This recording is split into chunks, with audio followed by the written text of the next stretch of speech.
Okay, so why don't you introduce yourself? Chuck Wilson, we're here at Bootlegger Guitar. And how long have you been here? This location, the store, about 2 months. And how long have you been in business? More than 8 years now with Bootlegger Guitar. It's heading into its 9th year. And you had some relatives in sort of in the promotional side of things, did you not?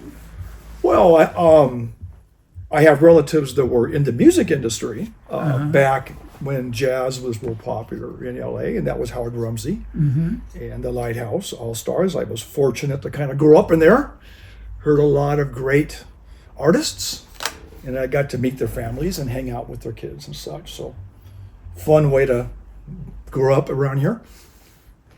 How old were you when you started playing? Probably 12, 13, I would guess. And you just decided one day to start playing, or what happened? Why did you get interested? Well, like a lot of us, we were listening to music, right? We were listening to, the Beatles turned everybody on to the British invasion, and then we had the great bands like the Stones and such coming to America and playing music, and we would collect albums as kids, which was a big thing that has been lost. So I went to a pawn shop, picked up a guitar, got a Mel Bay book, started just noodling on a guitar, learning chords, I guess, it was like I wanted to, make music. I wanted to see if I could emulate some of the stuff I was listening to. So did you have a band early on when you were in high school and stuff? Yeah, I played basketball, so that kept me pretty busy. But I had friends like on the team and stuff that played guitar. So we hung out and we played and, get some girls to hang out with us. That was always part of the plan, right? Play a guitar, get some girls to hang out around. But I look back at high school. I love sports. I'm glad I played sports, but I kind of wish I also got involved in the band or anything musically in high school. But I was really concentrating on sports. So when did you actually start playing live? I had some opportunities to just sit in with different people throughout my teens, 20s and stuff, but I wasn't much of a musician. A guy, Mark Fichette, who's a teacher here, a good friend of mine in the Redondo area, I got to a point where I wanted to become a musician and understand a guitar, like you might understand a piano or what have you, because a lot of guitar players are just, like kind of rock players or blues players, and they never really get past that. So I wanted to learn it from the standpoint of an actual instrument, and Mark taught me that and helped me to write music and learn enough theory to be able to understand music. So Mark would have different blues jams and different things going on that I would be a part of and get to play in front of people. I got into rally racing, car racing. I was a performance rally driver. So that kind of for like 10 years kind of still play guitar, but I wasn't taking lessons or studying. And then when I finally retired from that, that's when I realized, okay, let's take music seriously. And so with Mark, and then I formed a band called the Old Dirty Blues Band. We played everywhere around the South Bay. And then it I guess it broke up. We all just kind of went different ways. And then COVID hit, and that kind of ended it. And then after COVID, I just put some feelers out that I wanted to make a new band, a new blues-oriented band. And I was fortunate. I got responses from people I've known for a long time, also new musicians, and we've put together a cool band. And so at what point did you get into, and what interested you in getting into the custom guitar business? Yeah, I opened up Studio 637. It's a recording studio in Hermosa Beach. And I've been going to NAMM forever, the music convention industry show. And I was selling out of the studio. I had a few lines like Reverend, excellent company. I could like maybe 3 different boutique guitar lines. And I had success selling like in the lobby of the studio because we had musicians coming in and out all day. So then I met Mr. Ken Kim at NAMM with his company Muse in Seoul, Korea. And I gave him some of my ideas and he liked them. And we just started working. This is at least 6-7 years ago. Oh, nice. I was already using his company, but the owner of the company didn't know me, and I was just kind of using his sales associate as a contact. After we met, he said, "No, from now on, you'll deal direct with me, and you have access to my engineering department, and we're going to start making some great guitars." And I said, "Perfect.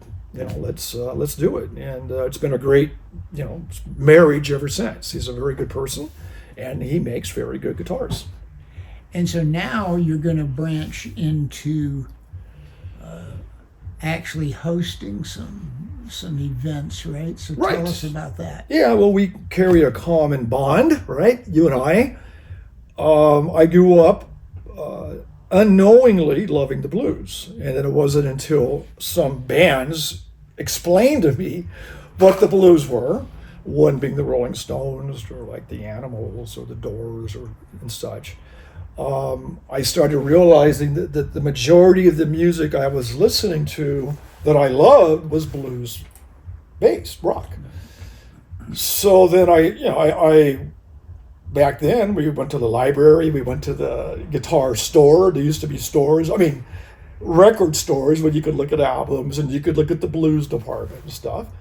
And you would start just buying blues albums and reading about the musicians. And then it all kind of eventually made sense to me when I understood the history of the blues, how it affected American musicians like Elvis Presley, a white musician that pretty much brought the black sound, blues, up-tempo to the white viewing people. What's the word for it? The people that weren't listening to the Southern blues. So that started that exposure, and then like the bands again from England and such, helped someone like me understand and study the history of the blues. And it's fascinating. Everybody should do it.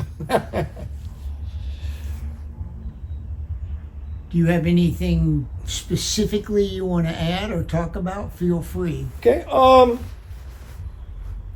In loving the blues, I'm a blues musician. You've seen us play. I as a vocalist as well. I'm not a singer, but I've kind of learned to be able to present the blues because it's a story. You're not singing a ballad, which I would never do. You're explaining something in a story. And when you understand the roots of it, how it came out of, a very bad thing in slavery, and the slave people bringing their rhythms and sounds from Africa and the Caribbean, which eventually became the sounds of the blues and gospel and going into jazz and all. It touches everything. So you understand where it came from. You have to be very respectful of what it is, and I'm definitely respectful to the blues. Eric Clapton was quoted in saying, as a blues musician, that he does not imitate a Southern black vocal sound. He doesn't imitate, he uses his vocal sound, meaning that's being respectful. And I definitely believe that. So I don't try to copy what a black blues sound in vocals is. I try to present it my way, and I present it in a way that's well received. People enjoy it, right? Hope that makes sense, but I'm not a black Southern man, so I have to be very respectful. Because I do respect the music, and I respect where it came from, and I respect how hard it's been for the artists to scrape out a living doing the blues. You said that a number of local blues musicians now are using your guitars, your custom guitars. Who's using your guitars? Yeah, I'm very blessed. Short story.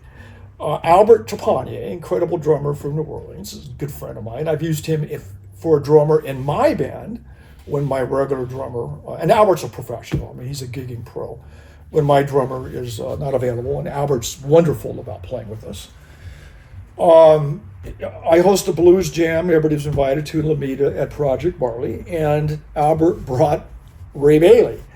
Ray walks in. You don't know Ray. He just kind of shuffles in, and he's got a big smile on his face. And I go, hey, like, who are you? And Ray, and he goes, oh, do you play guitar? And he goes, a little. And do you sing? A little. I go, well, good. Well, then, we'll have you be a part of the jam, right?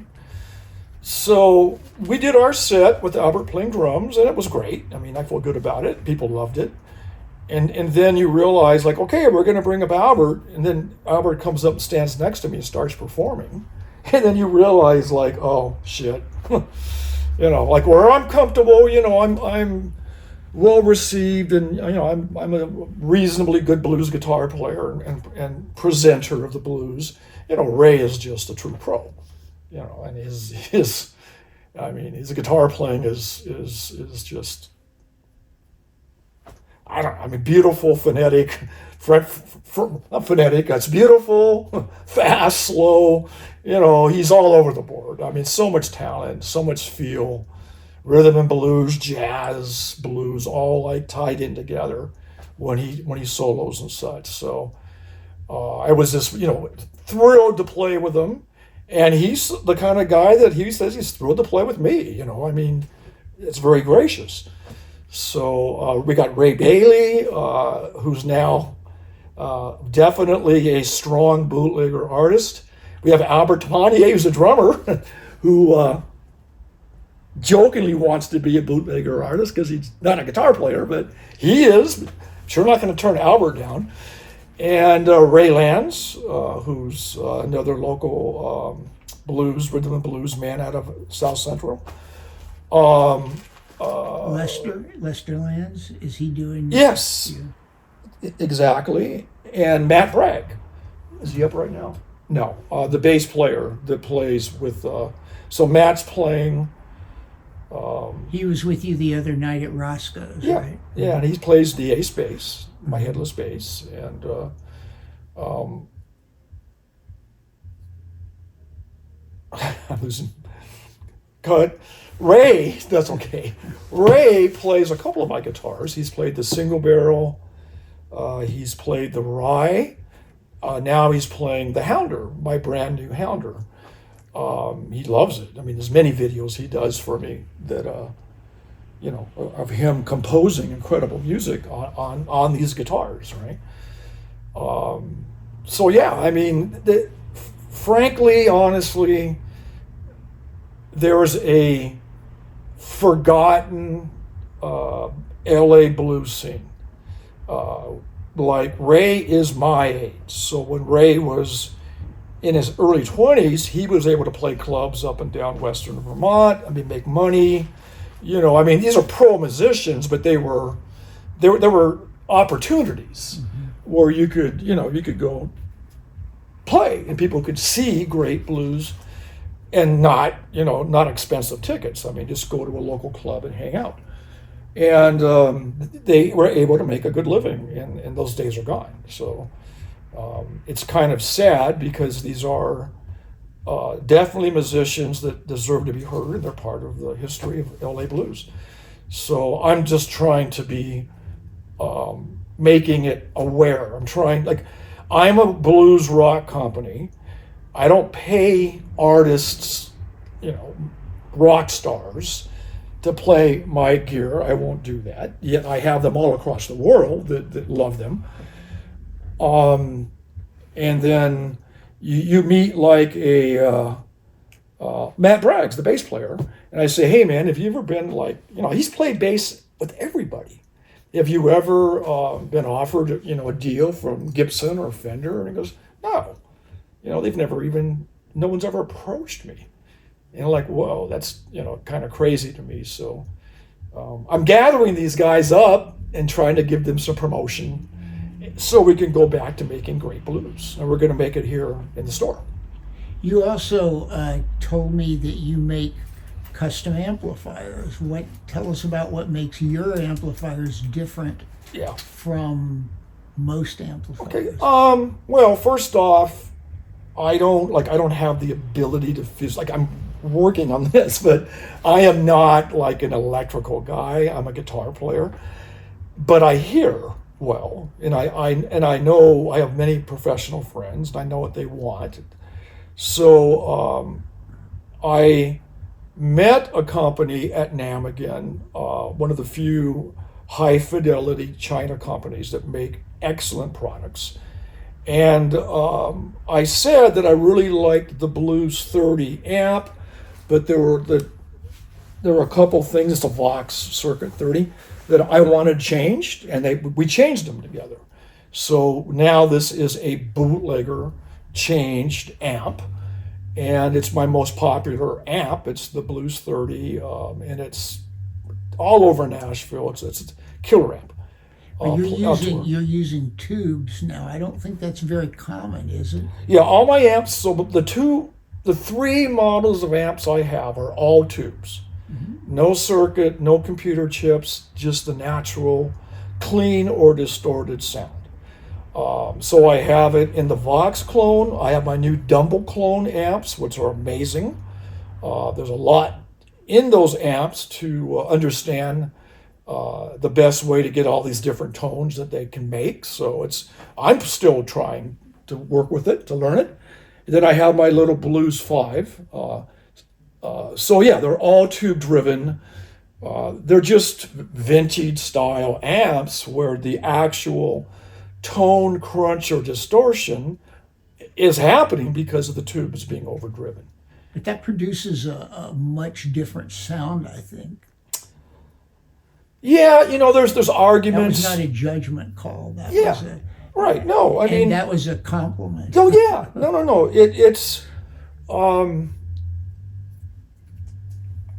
when I'm playing guitar, I don't want a computer chip in an amp or a pedal to alter what I'm doing. There's a true sound that you're making from the guitar and into an amp. And the solid state amps, in my mind, they offer more things like, oh, you push this button, you get an automatic distortion or whatever.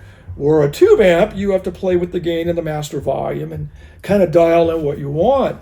But when you dial it in, it's a completely, in my ear, better sound. That there's no way a digital amp can emulate what a really good tube amp can do. Not everybody agrees with me on that, but that's, I only play tube amps and I only sell tube amps for guitars. Basses are a little different. Basses, most of the successful medium price bass amps are not tubes. Did you, so when you were playing at Rasco's that time I saw you, were you playing your tube amps there? Yeah, oh yeah. Yeah. Good. Yeah, I won't gig or anything. When I've been fortunate to be able to play with Iron Butterfly at times. And Mike Panera, my friend, he had a gig in Virginia, West Virginia. So he hired me to be the second guitar. And I wasn't used to playing at that level. So we get to the fairgrounds, and we had a, mic and sound check. And, Mike was telling me that there'll be a backline, amps. And the backline was a Fender Twin Reverb they had for me. And I'm like, oh no, because it's just a different amp. It doesn't have, it's a great sounding California Beach Boy amp with the reverb and the tremolo and all that. But, for dirty blues, this is really not what it's meant for. So that's a tube amp, but boy, I miss my amp, because my amps tend to be, they crunch. Even at a jazz setting, you want to have a little bit of distortion, just something to kind of sustain the note. My designs are big into a clean chime, but then you can alter significantly the sound by overdriving the tubes. That's what I want. You actually overdrive the tubes?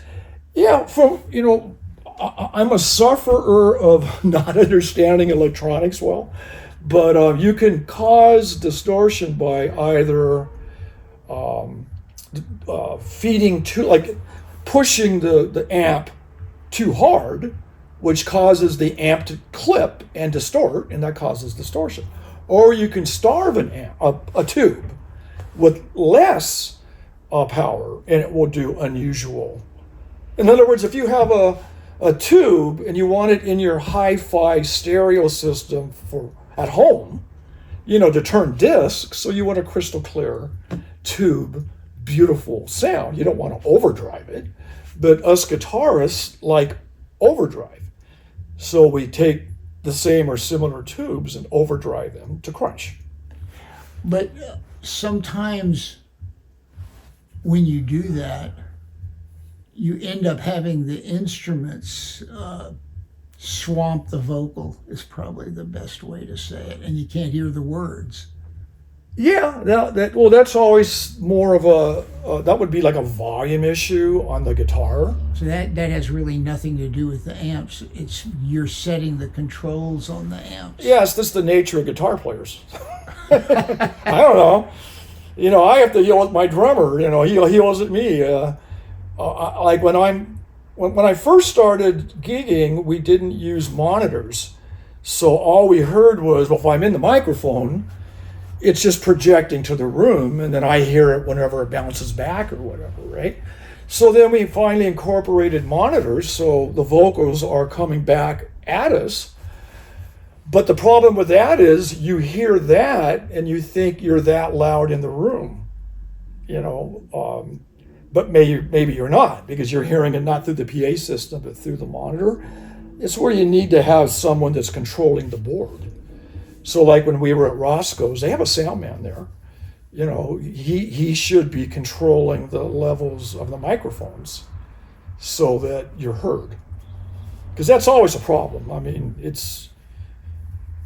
you need to have someone in the room. Always a problem. Yeah, Yes. you need to have someone that's monitoring the sound. Yeah. Interesting. Yeah. Well, So you mentioned there were some rock groups you mentioned that had your guitars that were using them? Yeah. I just sold a bass to Steven, a cool dude, plays bass for Casey and the Sunshine Band. So that bass is on tour with Casey. We just saw their show. It was a lot of fun. Roger Coles is a bass player. He was with Unknown Hinson, which was a 30-year hard rocking Southern band, three-man band. Unknown Hinson is now retired, the band, but Roger plays in a lot of bands and very much a bootlegger artist. I have Tommy Stillwell in Nashville, Kenny Kramer in Nashville, to name a few. I got guys everywhere. I mean, I can't think of. There's a list of them on the website, but I mean, a lot of these guys,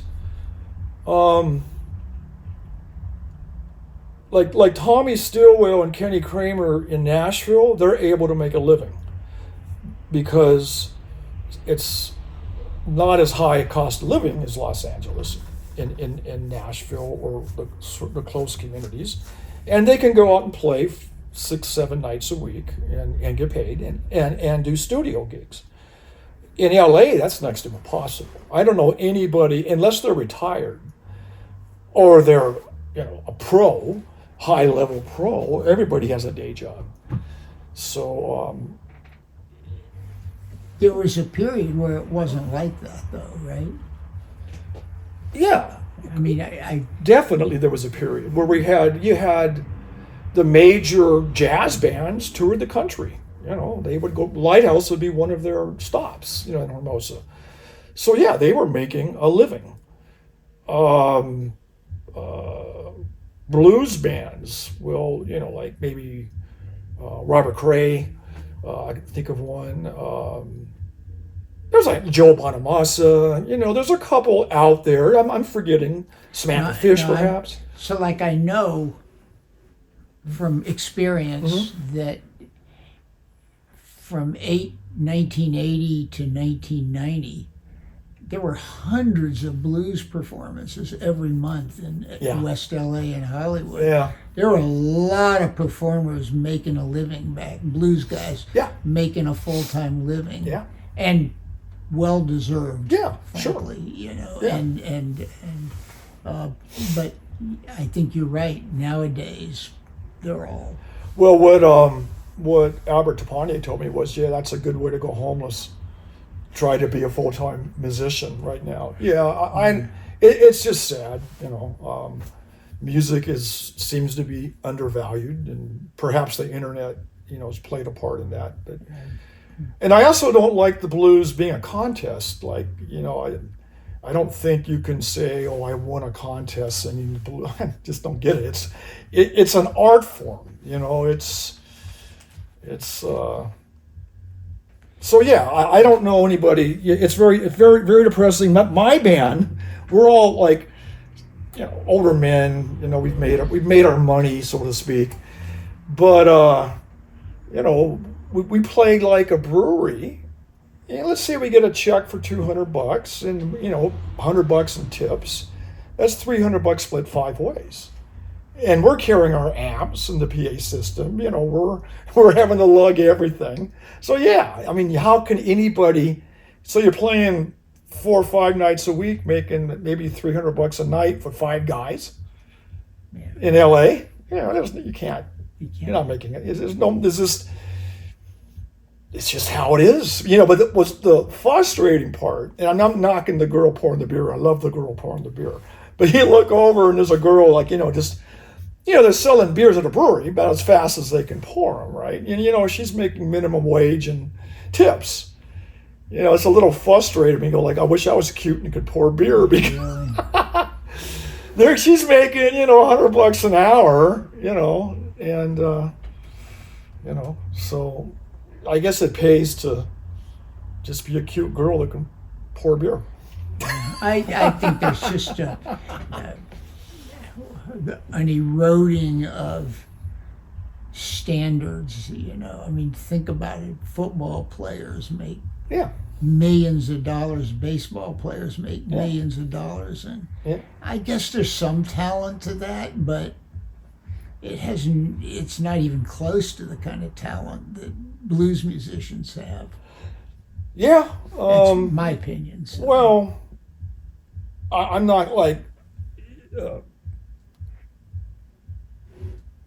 it takes a lot of practice and a lot of energy to be able to perform the blues live in front of people. You can't just, I'm just going to do it and go do it. You can't phone it in, right? It takes, you have to put the time in, and that's years and years of studying, and perhaps, unless you have some God-given talent. And then you get to that point and you're really not making any money. You're just, again, unless you're a national touring act, you're not making much money. And even those guys sometimes, like if they're, the record label puts them on the tour or something, they may not be getting a whole lot from the shows. So you want to help the shows, the monthly show you're going to have, will that help the guys? Well, no, not like it's not going to be financially rewarding because I'm not charging tickets for people to come in here. It's really like when my band plays, we play somewhere and then somebody hears us, they hire us for a gig. Right. You know, like some of our best paid gigs have been like private parties for yacht clubs and stuff, and then you can make some good money. You know, but that happens like twice a year, right? So like what I'm trying to do is expose the music out there so that then, you know, there hopefully could become more of an avenue of getting these guys like down in the beach area. Like Ray mentioned that, Bailey, that he would like to come down and play some of the beach clubs and stuff. And, you know, hopefully he is coming down here and people seeing the videos and everything, you know, that might happen. Yeah, sadly, most people won't venture down to South Central to hear. You know, I mean, when I tell people that go down there and record, right, they look at me like, "Are you crazy?" But no, the music's good. You have to go. Yeah, You know? yeah. Well, that's true. But I mean, people bringing it up here will make it, I think, much more available. So. Yeah, and you know the big ugly elephant in the room is I don't know if these beach clubs will be like, oh yeah, I want a 68-year-old black guy performing to 30-year-old or 20-year-old kids. There's a demographic involved, right? So I'm hoping to break that. You know, I'm hoping to say, forget it. You know, I'm not saying that's how these clubs think, but there is that reality. I mean, there's been clubs we know we can't play because a blues musician is expected to be black. You know, we don't fit the, you know, and it isn't so much, I don't look at that like, I look at it like it's simply a business decision. You know, like if you're going to go to Hawaii and you want to sit and listen to a guy playing ukulele and singing, well, hopefully you got a guy that speaks Hawaiian and can sing Polynesian stuff, right? They don't want to see me doing that because I'm not a native Hawaiian. The blues is strongly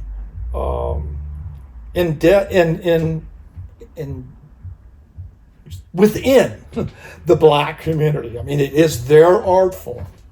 You know, it's theirs to decide its direction, in my opinion. So I, as a white performer of the blues, just respect that and try to present it accordingly. So yeah, I mean, if I can help get these guys some exposure, then I think I'm paying back a little bit for all the joy I've had listening to blues. And so...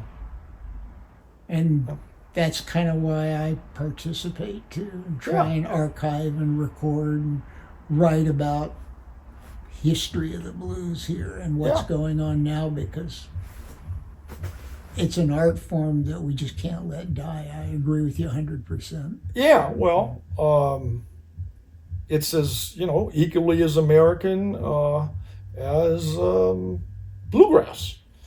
You know, it's the same. You know, the bluegrass came from the hills of Wisconsin, and, you know, their stories are amazing, you know, and I love bluegrass music. And, you know, the blues came from primarily the South with the black enslaved people who then, you know, became emancipated and then, you know, didn't have a clue what the hell they were going to do with themselves, because if you could only imagine all of a sudden being free, I mean, that would be an unbelievable feeling and probably fear. So some of the talented musicians that came from the villages that the slaves lived in under their owners, they figured out a way they could make money by singing music. You know, a lot of really interesting books about slavery, but one of them was if you were a talented musician, slave, let's say guitar, and could sing blues or gospel, whatever, you may be given certain priorities that the other slaves didn't have.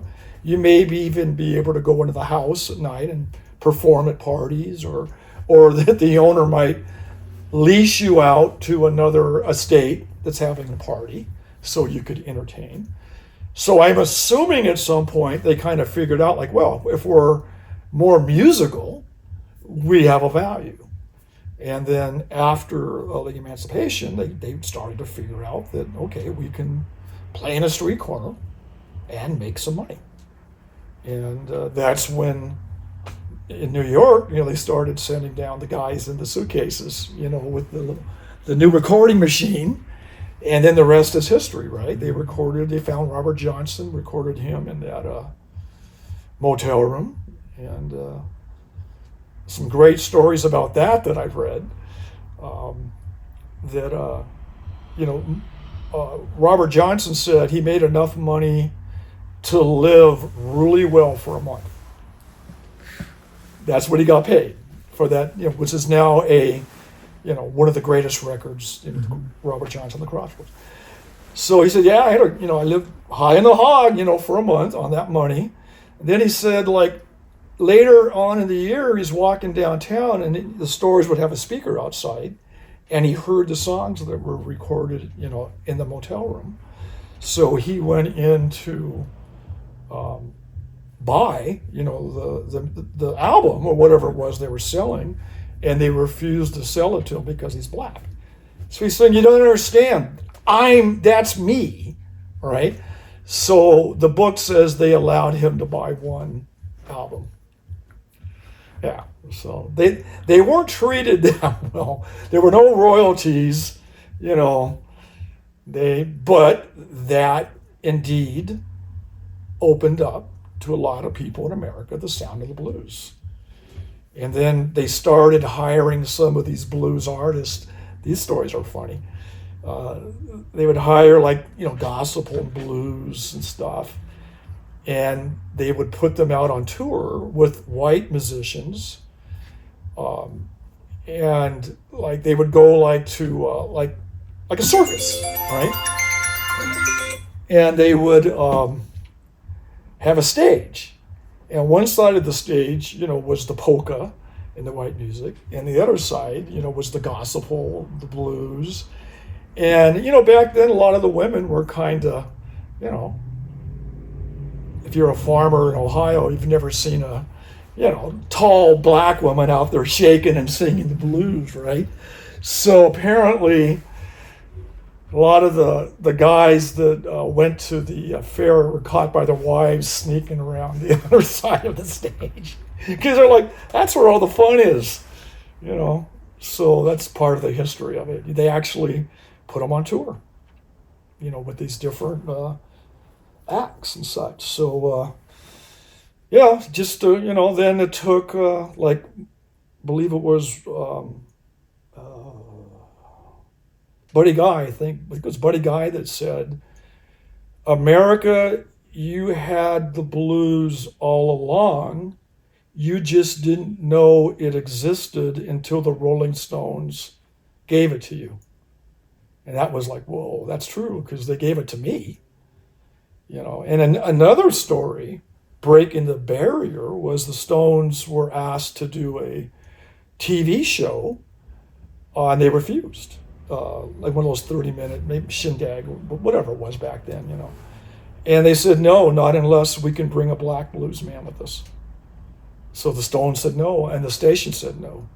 And then short time later, they got back to him and said, well, we really want you. Well, and so they acquiesced, and I believe it was Buddy Guy they brought with them. So it was like the first black blues musician to be on, what was considered white TV. So just amazing stuff to me, So the story of the blues is rooted in the story of America. Do you know much about the story of the blues in L.A.? Well, no, and that's what I told Reagan stuff. I didn't even know it was there. I'm raised going to Gardena, I'm going to Narbonne. We're in the same division sport-wise, but we didn't know each other, same age. And, you know, he's going up to South Central playing in an area that back then you just didn't really think, oh, I'm going to go up there, you know. But I would have if I had known the clubs were there. I had no clue. There wasn't anybody down here telling the white surfer kids to go up and listen to blues on, you know, up in Vermont and South Central, right? We just didn't know. You were a surfer? Well, I mean, I grew up at the beach, so sure, I wasn't like, I didn't, yeah, I mean, just in the reality of things, I grew up the beach loving music.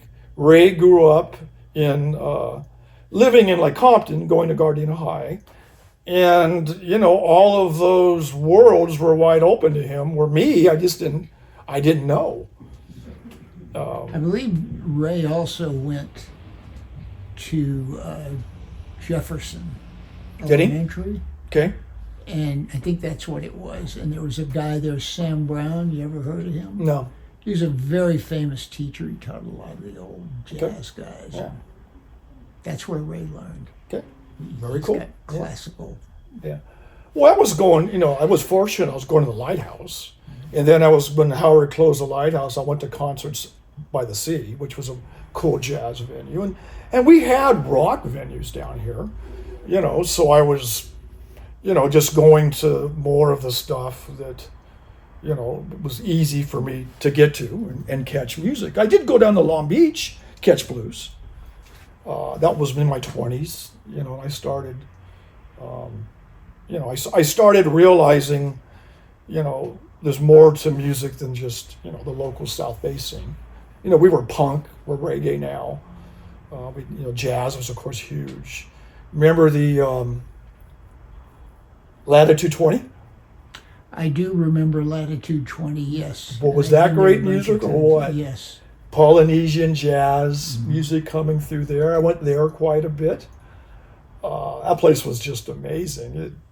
It's in my local community, but it's made up like, you know, like as you're in Hawaii and all the waitresses are like Hawaiian, and you go in there, it's just like they got birds going quack, quack, and you know, all the great Latin or Hawaiian Polynesian bands, jazz bands came through there.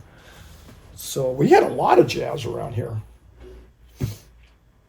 Yeah, I really remember your uncle's place as being like the center Yeah. of jazz. And I think I remember hearing blues there. I'm pretty sure I went to one of those. No, to I think hear- I think there were different types of jazz back then, or blues and stuff, but it was predominantly Latin or black blues that was played there. And it was definitely, I mean, there were, was it Charlie Bird or, I mean, one of the guys, I mean, they weren't all black bands, but it was predominantly the black sounding I jazz. remember seeing B.B. King in one of his clubs. Could very Maybe well it be, was yeah. Concerts by the Sea, I think Yeah. it was, yeah. Yeah, it was definitely, you know, just black influence, Latin influence music. You know, the guys with the fros and the bell bottoms and the boots and good-looking girls going in there and dancing, and it was. I mean, I met Will Chamberlain in there, so you know, yeah. Well, a lot of the Lakers went down there. Wow. So no, I regret that I didn't know that I could go up to LA and catch the music. But you know, even driving to Long Beach back then, you felt like, you know, you're just. I've had nothing but great experiences, but you know, it was just going to areas that are a little, you know, what's the word for it? Have to be a little careful. All right, well, I think we kind of covered the gamut here. So Cool, man.